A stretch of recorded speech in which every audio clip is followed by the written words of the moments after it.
Hey everyone, welcome back to my channel. For those of you who are new here, my name is Regine and today I'm going to walk you guys through the grad school application process, some tips and tricks and things to consider when you are thinking about going to grad school. Now I know the process is going to be different for the programs you're applying for depending on where you're coming from and whether you're an international student or not. So without further ado, let's get started.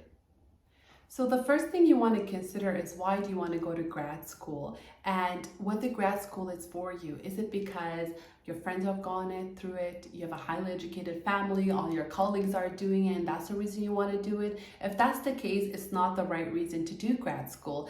Grad school journey is not short, it's expensive and it's hard work. It's nothing like your undergraduate degree. So it's really important for you to figure out why do you want to do the program and whether this is the program for you before you start doing any research and investing all this money and time into it. There are a lot of factors to consider when you're thinking about going to grad school. So things like the program, is the program course-based? Is it thesis-based? Do they offer online classes possibly? Because maybe that's what you're interested in. The location of the school, is it outside of your city or is it a different province? Or is it, in a different town? So those things are really important to consider. Are you willing to move to go to, school there? Things like the requirements. So think about the GPA, the technical skills testings you might need to do, the language assessments tests that you might need to do. The other thing to consider is the cost of the program. So the cost in each province is different, as many of you know if you live here in Canada, and it's not one standard cost associated with all these different programs in different schools in different provinces. So those are things to consider, like the cost of the program and the financial aid.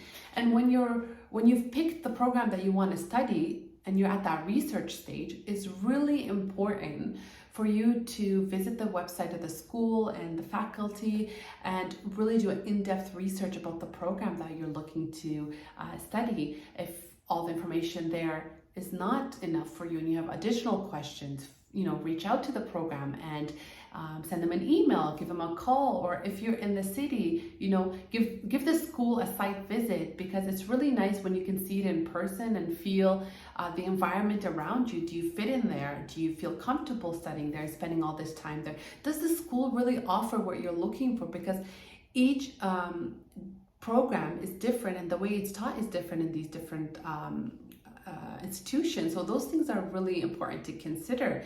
And then once you've considered the program that you want to go to and then the school that you want to attend, you're at that online application stage and the requirements for the application.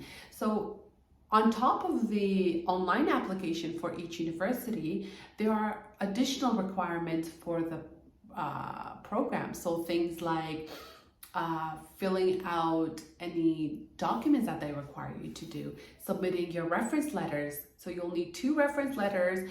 One, I would recommend a professional one, and then one from your previous professor. Things like your transcripts from all the schools that you've attended. So you need to make sure you submit all of that. You need to submit a letter of intent at the same time, a research proposal or a personal statement.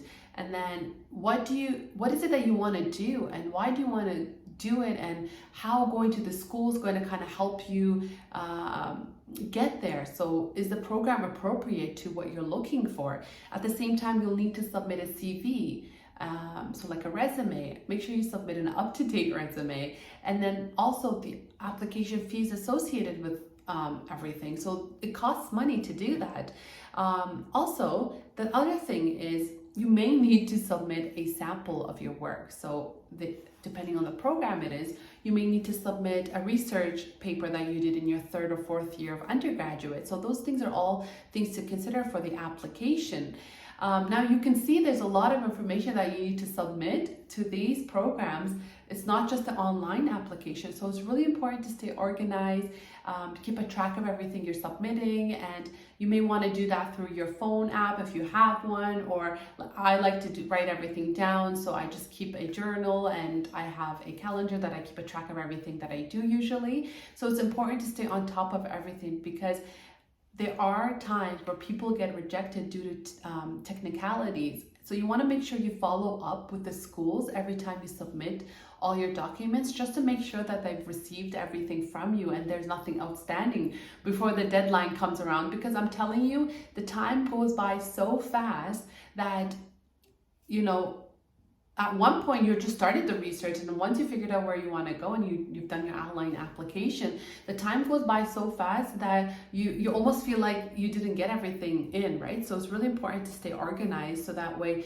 that does not happen to you, those technicalities, right?